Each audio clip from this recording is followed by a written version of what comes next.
समस्त को प्रभु जीशुख्रीष्ट नाम मोर आंतरिक नमस्कार। ख्रीष्टर प्रिय भाई और भनी माने वर्तमान आपण जो वीडियो देखुं ये कौन सी क्लिक बेट वीडियो नुहे। क्लिक बेट वीडियो आप जानी क्लिक बेट वीडियो माने माने थंबनेल रे थिबो गुटे जिनिस किंतु भितर आउ किछि थिबो। माने जो वीडियो आपन को सामने को आसीबो ऊपर जो चित्रटा सामने को आसे सहीटा थी गोटे प्रकार किंतु आपड़ जब क्लिक करेंगे वीडियो थी अन्य प्रकार से भाई वीडियो को क्लिक बेट वीडियो कह जाए। किंतु जो वीडियो आप देखुं ये बिल्कुल क्लिक बेट वीडियो नुहे। यार अर्थ होसी आपण थंबनेल रे आपण जहाँ पढ़िले जहाँ देखिले ताहा बिल्कुल सत्य अटे सत अटे। आउ आपण हुए तो शुणिकी आश्चर्य हो जाउथबे। आपण जते जन प्रभु जीशुख्रीष्ट को विश्वास करती आपण जते जन ए चैनल को पसंद करती समस्ते हुए तो देखिकी शक हो जाइथिबे कौन एमती गोटे वीडियो अपलोड कले कौन यहाँ सत कि।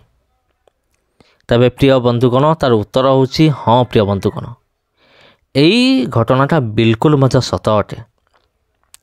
कहीं मुझे सत अटे चलते आम जाना आ केवल यहीटा नुहे। आज आम आमर संबित भाई जे कि रोल करिसंती कर्म ही धर्म सनातनी फिल्म रे तांको मनरे किसी भ्रांत धारणा रही अछि माने ख्रीस्टियानिटी को लेकिन ताको मध्य आम दूर करवा ता सहित ता पूर्व आम या जानिबा जे एटा केमिति संभव माने एटा ठीक ना भूल आपन जहाँ किसी देखिले थंबनेल रे तबे घटना केमिति सत अटे मु जणाई दउची। आपन हुए तो गोटे वीडियो आपन देखिथिबे कि नहीं मु जाने नहीं तथा मु कहि दउची। विगत किसी दिन पूर्व संबित आचार्य तांकर नाम होची एक्टर संबित आचार्य तांकर इंटरव्यू होता जनक सहित से मत जड़े ज्ञानी लोक थिले आ बहुत किसी माने ख्रीस्टियानिटी विषय माने ख्रीस्टियानिटीर इतिहास विषय तांको माने अल्प किसी तांको जना अल्प बहुत किसी तांको जना अच्छे से आलोचना करुथिले जे आमर ओडिशा रे बा आम भारत रे जो धर्म परिवर्तन होउची आ सेटा एक्चुअली भूल कहार बा ये सब केमिति हैला आमर हिंदू धर्म रे कौन सब दुर्बलता रही अछि से समस्त विषय से आलोचना करुथिले आमर संबित को सहित आउ सेठी मिशनरी मान को विषय कथबार्ता कर जाउथला आउ ख्रीस्टियन मान को विषय ख्रीस्टियन मान जो एजुकेशन आनले आउ हिंदू माने जो मान को बहिष्कार कले ब्राह्मण माने छोट जाति बोली कहिके समान को ख्रीस्टियन माने आनले समान को समाज को तांको शिक्षित करैले ये समस्त विषय आलोचना करुथिले। सेठी से बाबू जनक संबित को से गोटे प्रश्न करथिले जे तुमे कोठी तुमे केते पाठ तुमे पढ़िछ आ संबित कहिदिले जे ना मु बीए करिछि तुमे आर्ट्स ना कॉमर्स संबित कहले जे ना नाइ मु आर्ट्स मु करिछि को कॉलेज रे तुम पढ़ुथिल संबित कहिथिले मु अनुगुल गवर्नमेंट कॉलेज रे मु पढ़ुथिले। जतबे मु ए कथा मु सुनिले सेतले मु मध्य भाबिले आ जेतो अनुगुल गवर्नमेंट कॉलेज रे मु मध्य पढ़ुथिले। हाँ प्रिय बंधुगण केवल सी नुहे अनुगुल गवर्नमेंट कॉलेज रे जो माने भी पाठ पढ़ुथिले से माने समस्त होचंती तांकर सहपाठी कहले भी किसी असुविधा हम ना गोटे कॉलेज रे। तबे जदि मु कहिबी हुए तो तांकर पाठ पढ़ा समय माने जो मसीहार से पढ़ुथिले मु जो मसीहार पढ़ुथिले सेटा अलगा ही पारे तांकर स्ट्रीम एवं मोर स्ट्रीम अलगा ही पारे कारण 2004 एवं 2005 मसीहा 2004-2005 मसीहा भितर मु गवर्नमेंट कॉलेज रे पढ़ुथिले आउ सेठी मु नेइथिले कॉमर्स कि संबित से कहले जे ମୁଁ ଆର୍ଟ୍ସ ନେଇଥିଲି। ଷ୍ଟ୍ରିମ୍ ଅଲଗା ଅଟେ, ହୁଏତ ମସିହା ମଧ୍ୟ ଅଲଗା ହୋଇପାରେ। ତାପରେ ପରବର୍ତ୍ତୀ ମୁହୂର୍ତ୍ତରେ ପୁଣି 2008ରୁ 2010 ଭିତରେ ମୁଁ ସେଇ ଗଭର୍ଣ୍ଣମେଣ୍ଟ କଲେଜରେ ମୁଁ ପଢ଼ିଲି, କିନ୍ତୁ ମୁଁ କମର୍ସକୁ ଚେଞ୍ଜ କରିକି ପୁଣି ମୁଁ ଆର୍ଟ୍ସ ମୁଁ କରିଥିଲି। ଆଉ ହୁଏତ ସେ ଯେଉଁ ସମୟରେ ପାଠ ପଢ଼ୁଥିବେ ତାଙ୍କର ସମୟଟା ଅଲଗା ହୋଇପାରେ, ମାନେ ଅଲଗା ମସିହା ହୋଇପାରେ, କିନ୍ତୁ ଗୋଟିଏ କଲେଜରେ ଆମେ ପଢ଼ୁଥିଲୁ। ଏଇଟା ହେଉଛି ସତ କଥା, ଏଇଟା ସତ୍ୟ ବିଷୟଟେ। ଗୋଟିଏ କଲେଜରେ ଆମେ ପଢ଼ୁଥିଲୁ। ଆଉ ଏଇ ବିଷୟ ସମସ୍ତ ବିଷୟ ମୁଁ ଚିନ୍ତା କଲି। ଚିନ୍ତା କଲା ପରେ ମୋ ମନରେ ଗୋଟେ ପ୍ରଶ୍ନ ଆସିଲା, ଏତେ ସବୁ ପାଠ ପଢ଼ିକି ମାନେ ଏମିତି ଜଣେ ଶିକ୍ଷିତ ବ୍ୟକ୍ତିଙ୍କ ଭିତରେ ବି ଖ୍ରୀଷ୍ଟିଆନିଟିକୁ ନେଇକି ଭ୍ରାନ୍ତ ଧାରଣା କେମିତି ରହିଛି? ଆଉ ସେଇ ବିଷୟ ମୁଁ ଚିନ୍ତା କରୁଥିଲି ମୁଁ ବସିକି। କାରଣ ସେ ଯେଉଁ ଇଣ୍ଟରଭ୍ୟୁ ହେଇଥିଲା ତାଙ୍କ ସହିତ ଯେଉଁ ମୁଁ ଦେଖୁଥିଲି, ଆଉ ସେଠି ସମ୍ବିତ କହୁଛନ୍ତି ଯେ ସେମାନେ ଧର୍ମ ପରିବର୍ତ୍ତନ କରୁଛନ୍ତି, ତାଙ୍କର କୌଣସି ସ୍ୱାର୍ଥ ଥିବ, ସ୍ୱାର୍ଥ ଥାଇପାରେ, ଏମିତି କହୁଛନ୍ତି। ମାନେ ଆପଣ କ'ଣ ଭାବୁଛନ୍ତି? ମାନେ ଏବେ ବି ସମ୍ବିତଙ୍କ ମନରେ ମାନେ ସେଇ ଭ୍ରାନ୍ତ ଧାରଣା ରହିଛି ଯେ ଯେଉଁମାନେ ଖ୍ରୀଷ୍ଟ ଧର୍ମ ପ୍ରଚାର କରନ୍ତି, ମାନେ ପ୍ରଭୁ ଯୀଶୁଖ୍ରୀଷ୍ଟଙ୍କ ବିଷୟକୁ ଯେଉଁମାନେ ପ୍ରଚାର କରନ୍ତି, ସେମାନେ କିଛି ସ୍ୱାର୍ଥ ରଖିକି ସେମାନେ ପ୍ରଚାର କରନ୍ତି। ତେବେ ପ୍ରିୟ ବନ୍ଧୁ, କ'ଣ ଆପଣ କ'ଣ ଭାବୁଛନ୍ତି? ଯଦି ଆପଣ ଜଣେ ଖ୍ରୀଷ୍ଟିଆନ ବ୍ୟକ୍ତି ହେଇଥିବେ, ଆପଣ ଭାବୁଥିବେ ଯେ ସମ୍ବିତ ଏତେ ବଡ଼ ଆଲିଗେସନ୍, ମାନେ ଏତେ ବଡ଼ ଦୋଷ କେମିତି ଲଗେଇ ପାରିଲେ ମାନେ ଖ୍ରୀଷ୍ଟିଆନ ସମାଜ ଉପରେ। ତେବେ ଆଉ ଗୋଟେ ବିଷୟ ଯଦି ଆମେ ଜଗତରେ ଦେଖିବା, ଦୁନିଆରେ ଦେଖିବା, ଜାଗତିକ ହିସାବରେ ବିନା ସ୍ୱାର୍ଥରେ କେହି କାମ କରିବେ ନାହିଁ। ସ୍ୱାର୍ଥ ଥିଲେ କାମ କରିବେ, ସ୍ୱାର୍ଥ ନଥିଲେ କେହି କାମ କରିବେ ନାହିଁ। ଯଦି ଜଣେ ଗଟର ବି ଯଦି ସଫା କରୁଛି, ନାଳ ବି ଯଦି ସଫା କରୁଛି ଜଣେ, ତେବେ ମଧ୍ୟ ସେ କିଛି ପଇସା ପାଇଁ ସେ କରୁଛି, ସେ ମଜୁରୀ ପାଇଁ। ଯଦି ଜଣେ କମ୍ପାନୀରେ କାମ କରୁଛି, କିମ୍ବା ଯଦି ଜଣେ ଅଫିସରେ କାମ କରୁଛି, କିମ୍ବା ଜଣେ ଯଦି ଜଳଖିଆ ଦୋକାନ ବି ଦେଇଛି, ଯାହା ବି କରିଛି, ସେ ନିଜର ସ୍ୱାର୍ଥ ପାଇଁ ସେ କରୁଛି। କାରଣ ତାକୁ ଲାଭ ଦରକାର, ପଇସା ଦରକାର, ସେଥିପାଇଁ କରୁଛି। ତେବେ ଯଦି ମୁଁ ସତ କଥା କହିବି, ଯେତେବେଳେ ଆମେମାନେ ପ୍ରଭୁ ଯୀଶୁଙ୍କ ବିଷୟରେ ଆମେ ପ୍ରଚାର କରୁଛୁ, ସୋସିଆଲ ମିଡ଼ିଆ ମାଧ୍ୟମରେ ହେଉ କିମ୍ବା ଡାଇରେକ୍ଟ ଷ୍ଟ୍ରିଟ୍ ଉପରେ, ରାସ୍ତା ଉପରେ ଯେତେବେଳେ ଆମେମାନେ ପତ୍ରିକା ବାଣ୍ଟୁ, ସୁସମାଚାର ପ୍ରଚାର କରୁ, ସମ୍ବିତଙ୍କ କହିବା ଅନୁସାରେ ଆମର କ'ଣ କିଛି ସ୍ୱାର୍ଥ ଅଛି କି? ଆମକୁ କିଛି ମିଳୁଛି କି? ମୁଁ କହିବି ହଁ, ଆମର ସ୍ୱାର୍ଥ ଅଛି, ଆମକୁ କିଛି ମିଳୁଛି। ନାଇଁ ପ୍ରିୟ ବନ୍ଧୁ, କ'ଣ ଆପଣ ବିଲକୁଲ ବି ବିଚଳିତ ହୁଅନ୍ତୁ ନାହିଁ। ଭିଡ଼ିଓଟାକୁ ଦେଖନ୍ତୁ ଆଗକୁ। ମୋର କହିବାର ଅର୍ଥ କ'ଣ, ଆମକୁ କ'ଣ ମିଳୁଛି? ହୁଏତ ସମ୍ବିତ ଭାବୁଥିବେ ଯେ ଆମକୁ କୌଣସି ଟଙ୍କା ମିଳୁଥିବ, ପଇସା ମିଳୁଥିବ।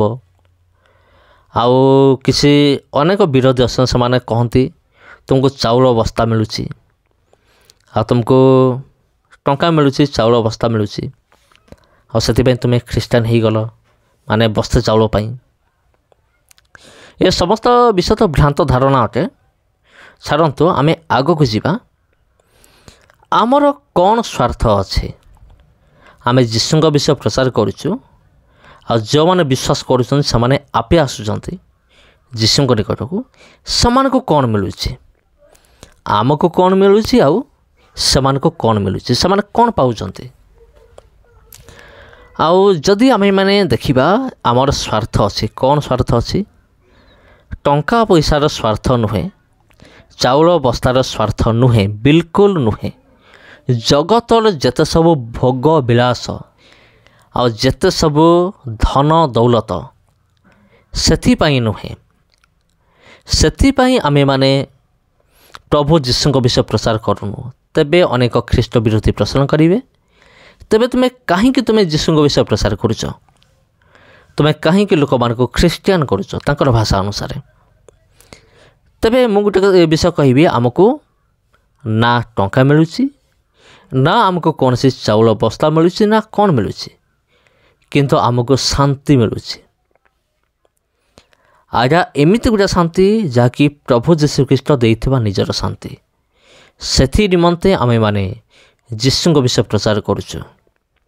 ଆମର ସ୍ୱାର୍ଥ ଅଛି। କ'ଣ ସ୍ୱାର୍ଥ ଅଛି ଜାଣିଛନ୍ତି? ବାକ୍ୟରେ ଲେଖା ଅଛି, ଯଦି ତୁମେମାନେ ମୋର ସୁସମାଚାର ପ୍ରଚାର ପାଇଁ ଯଦି ତୁମେ ପରିଶ୍ରମ କରିବ ତେବେ ସ୍ୱର୍ଗରେ ତୁମ ପାଇଁ ପୁରସ୍କାର ଅଛି। ପାଉଲ ମଧ୍ୟ କହନ୍ତି, ମୁଁ ଶୂନ୍ୟରେ ମୁଁ ମୁଷ୍ଟି ଯୁଦ୍ଧ କରୁନାହିଁ, ମୁଁ ପାଇବା ପାଇଁ ମୁଁ ମୁଷ୍ଟି ଯୁଦ୍ଧ କରୁଅଛି। ତା ମାନେ ହେଉଛି ମୁଁ ସେ ସ୍ୱର୍ଗୀୟ ମୁକୁଟ ପାଇବା ନିମନ୍ତେ ଯେଉଁ ଦୟାବାନ ପରମେଶ୍ୱର ମୋତେ ଦେବେ, ମାନେ ଶେଷ ଦିନରେ, ସେଥିପାଇଁ ମୁଁ ପ୍ରାଣପଣ କରୁଅଛି। ଆମେ ବି ସେୟା କରୁଛୁ। ଆମେମାନେ ଚାହୁଁଛୁ ଆମେମାନେ ଯେତେବେଳେ ତାହାଙ୍କ ପାଖକୁ ଯିବୁ ଆମକୁ କ'ଣ ମିଳିବ? ମୁକୁଟ ମିଳିବ। ତାପରେ ଆଉ ଗୋଟେ ବିଷୟ ହେଉଛି, ଖ୍ରୀଷ୍ଟିଆନ ଜୀବନରେ ଦୁଃଖ ଅଛି। ଖ୍ରୀଷ୍ଟିଆନମାନଙ୍କୁ ଲୋକମାନେ ଘୃଣା କରନ୍ତି, ତାଡ଼ନା କରନ୍ତି, କଷ୍ଟ ଦିଅନ୍ତି, ଯନ୍ତ୍ରଣା ଦିଅନ୍ତି, ତଥାପି ସେମାନେ ଯୀଶୁଙ୍କୁ ଛାଡ଼ନ୍ତି ନାହିଁ, ଯୀଶୁଙ୍କ ବିଷୟ ପ୍ରଚାର କରନ୍ତି। କାହିଁକି? ଏଥିରେ କ'ଣ ସ୍ୱାର୍ଥ ଅଛି? ହଁ ପ୍ରିୟ ବନ୍ଧୁଗଣ, ଏଥିରେ ବି ସ୍ୱାର୍ଥ ରହିଅଛି। ଆଉ ସେଇଟା କ'ଣ?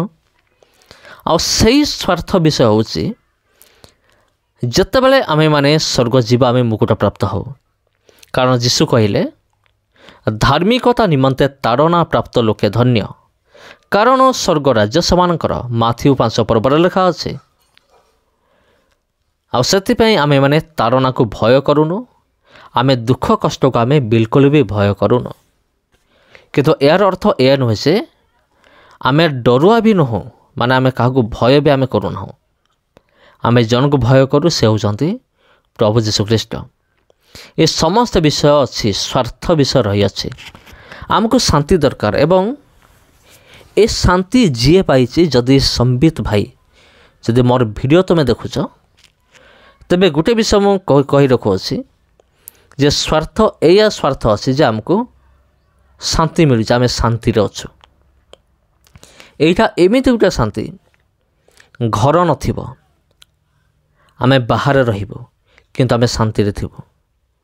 ଖାଇବା ପାଇଁ 7 ଦିନ କିଛି ଖାଦ୍ୟ ନଥିବ କିନ୍ତୁ ଆମେ ଶାନ୍ତିରେ ଥିବୁ। ଏଇଟା ହେଉଛି ସେଇ ଶାନ୍ତି, ଯେଉଁ ଶାନ୍ତି ଲକ୍ଷ ଲକ୍ଷ କୋଟି କୋଟି ଟଙ୍କାରେ ମିଳେ ନାହିଁ। ଆପଣ ଦେଖନ୍ତୁ, ଆଜିକାଲି ଦୁନିଆରେ ଅନେକ ଧନିକ ଶ୍ରେଣୀର ଲୋକମାନେ ଅଛନ୍ତି, ଅନେକ ଧନୀ ଲୋକମାନେ ଅଛନ୍ତି, କିନ୍ତୁ ସେମାନେ ଟିକେ ଶାନ୍ତିରେ ନାହାନ୍ତି। କାହିଁକି ଜାଣିଛନ୍ତି? କାରଣ ପ୍ରଭୁ ଯୀଶୁଖ୍ରୀଷ୍ଟ ଦେଇଥିବା ଶାନ୍ତି ତାଙ୍କ ଭିତରେ ନାହିଁ। ଆପଣ କୁହନ୍ତୁ, ଆପଣ କ'ଣ ଶାନ୍ତିରେ ଅଛନ୍ତି? ନିଜକୁ ପ୍ରଶ୍ନ କରନ୍ତୁ। ମୁଁ ତ କହିବି ଯେ ଆପଣ ଶାନ୍ତିରେ ନାହାନ୍ତି। ଆପଣଙ୍କ ଭିତରେ ଶାନ୍ତି ନାହିଁ, ଅଶାନ୍ତିରେ ଆପଣ ଜୀବନ କାଟୁଛନ୍ତି। ହୁଏତ ନିଜକୁ ବଞ୍ଚାଇବା ପାଇଁ, ଆପଣ ନିଜର ଇଜ୍ଜତ ବଞ୍ଚାଇବା ପାଇଁ ଆପଣ କହିପାରନ୍ତି ଯେ ନାଇଁ ମୁଁ ତ ପୁରା ଶାନ୍ତିରେ ଅଛି, ତୁମେ ତ ଖ୍ରୀଷ୍ଟିଆନ ଲୋକ, ତୁମେ କିଏ ମୋତେ କହିବା ପାଇଁ? କିନ୍ତୁ ପ୍ରିୟ ବନ୍ଧୁଗଣ, ଟିକେ ଭଲ କି ଟିକେ ଭାବନ୍ତୁ, କ'ଣ ଆପଣ ଶାନ୍ତିରେ ଅଛନ୍ତି? ବିଲକୁଲ ନାହିଁ। ଆପଣ ଯାଇକି ପଚାରନ୍ତୁ ସେଇ ବ୍ୟକ୍ତିଙ୍କୁ ଯିଏ ଯୀଶୁଙ୍କୁ ପ୍ରକୃତରେ ପାଇଛି। ତା'ର ଘର ନଥିବ, ଦ୍ୱାର ନଥିବ, ଘରର ମାନେ ଛାତରୁ ଫାଳେ ନଥିବ। ଆପଣ ତା ଘରକୁ ଦେଖନ୍ତୁ, ପିନ୍ଧିବା ପାଇଁ ଖଣ୍ଡେ ପୋଷାକ ବି ଠିକ୍ସେ ନଥିବ। ତାକୁ ପଚାରନ୍ତୁ, ତୁମେ କ'ଣ ଶାନ୍ତିରେ ଅଛ? ସେ ହସି ହସି ଉତ୍ତର ଦେବ, ହଁ ମୁଁ ଶାନ୍ତିରେ ଅଛି। କାହିଁକି ଶାନ୍ତିରେ ଅଛି ଜାଣିଛନ୍ତି? କାରଣ ସେ ଯୀଶୁଙ୍କୁ ସେ ପାଇଛି, ସେଥିପାଇଁ ସେ ଶାନ୍ତିରେ ଅଛି। এইটা হচ্ছে আমার স্বার্থ। হ্যাঁ আমার স্বার্থ ଅଛି, এই ସ୍ୱାର୍ଥ ଆମର ଅଛି, ଟିକେ ଆମେ ଯେମିତି ଶାନ୍ତିରେ ରହିବୁ, ଶାନ୍ତିରେ ବଞ୍ଚିବୁ। ଆଉ ସେଥିପାଇଁ ଆମେମାନେ ପ୍ରଭୁ ଯୀଶୁଖ୍ରୀଷ୍ଟଙ୍କୁ ବିଶ୍ୱାସ କରିଛୁ।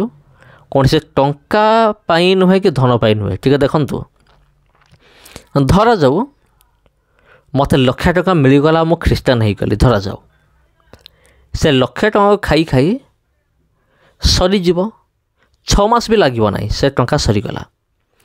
6 ମାସ ପରେ ପୁଣି ମୋର ଅଶାନ୍ତି ଆରମ୍ଭ ହେବ। ତେବେ ସେ ଟଙ୍କା ମୋତେ ଶାନ୍ତି ଦେଇପାରିଲା କି? ବିଲକୁଲ ନୁହେଁ। ଆଉ ଲୋକ କହନ୍ତି ତୁମେ ଚାଉଳ ବସ୍ତା ପାଇଁ ଖ୍ରୀଷ୍ଟିଆନ ହେଇଗଲ। ଠିକ୍ ଅଛି, ଧରାଯାଉ ମୋତେ 50 କେଜି ଚାଉଳ ମୋତେ ମିଳିଲା, ମୁଁ ଖ୍ରୀଷ୍ଟିଆନ ହେଇଗଲି, ମୁଁ ଶାନ୍ତି ପାଇଗଲି। से चाउल को खाई सारा पर पुणी मो भितर अशांति आसब ना कि निश्चय आसब। तेणु आमर कौन दरकार से अशांति से क्षणिक माने अल्प समयर शांति आम पाई कौन दरकार आमको दरकार माने एक बहुत बड़ शांति आम पाई दरकार जो शांति केबे भी शेष हुए ना।